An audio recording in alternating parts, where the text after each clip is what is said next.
Hey everybody, Mike here. Wanted to take a couple minutes to go over this REOLINK 4-camera system with you that I picked up 11 months ago now. They had a pretty good deal on this at the time when I picked it up, so I decided to go this route. I'm really glad I did. REOLINK's one of those name brands almost everybody's heard of at one point in time. It was pretty easy for me to decide to go ahead and go with this system. When I was looking for a system, I wanted something that was at least 4 cameras, and I really wanted more of a closed network that was hardwired cameras. I don't have anything against wireless, but I'm trying to cover not only my house, but a couple detached garages, and I've got a larger 5-acre property as well. So I wanted to make sure I had room to grow, and I wanted to make sure I wasn't gonna be outside of where my wireless coverage was. Now with that being said, this is an NVR system. It comes with a 2 terabyte hard drive built into it. It's expandable up to 12 terabytes if you feel the need to do so. So that is an option. On your back here, although it comes with 4 cameras, it's actually got 8 ports. You've got the option to be able to expand up to more cameras if you ever decide you want to do so. You can also find compatible wireless cameras to go with this system as well. Now the other ports here on the back are for if you want to run a monitor. It's got a VGA connection, and you've got an HDMI as well as a USB for the mouse that's included with the system, and then you've got your LAN port to hardwire to your network. The LAN port's important to use because you can download the REOLINK app and be able to monitor your system from wherever you are in the world as well, as long as you've got internet connectivity to do so. I find myself using that quite a bit. As long as your network's up at home, you've got service on your device that you're using when you're out and about, you can easily log into your cameras real quick and check and see what's going on at your house without having to be there. Now these also have audio built in too, so you can hear what's going on as well as see. With that being said, here's one of the 4 cameras that my system comes with. This bracket was not included. That's something I made for myself to be able to attach these cameras to the soffit where I wanted them to go so I knew they were mounted securely. This is your 4K camera. It does have night vision. You'll see in a couple clips I throw on here while I'm talking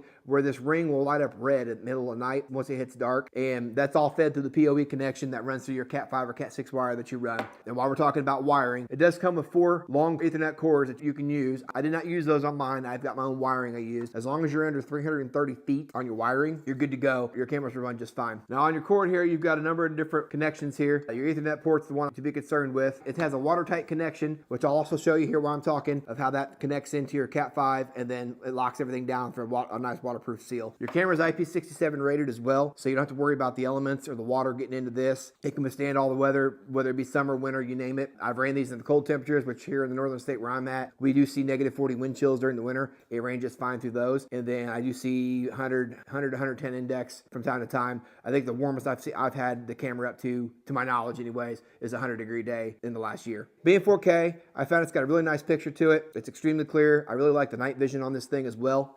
I have found from time to time I do need to go up there and wipe the lens off, especially during the summer months when I've got insects and bugs. I get cobwebs around them, and that does kind of deter the video quality a little bit. That's an easy fix. My cameras aren't mounted too incredibly high, so I can usually get them pretty easily and get that taken care of. But overall, like I said, I really wanted a closed system. I wanted something that recorded 24/7 like this does, and it kind of checked all the boxes for me as to what I was looking for out of a security setup. I do plan on adding a few more cameras here in the future. I've got a few spots that I found that I feel like I need a little more coverage in, so I'll be getting those added on here in the future. They're all plug and play. The minute you plug the cord in on both ends to your system, everything comes online within seconds and you're good to go, and all you gotta do from there is just aiming your camera and getting it where you want it to go. As far as the camera goes, since I just mentioned that, these cameras do an incredibly good job of staying in place. I've not had to get up there and really mess with adjustments as far as getting them aimed. Even in winds 40, 50 mile an hour like we've had, I've not had any issues with them swiveling or moving where I don't want them to be. And that's been really nice as well. Now another nice feature this has built into it that I've not actually personally used, I probably should though, it's got people and vehicle detection that you can go in and set up. So basically like an AI interface. If you've got a vehicle in your driveway that it keeps registering the same vehicle detect and sending you notifications,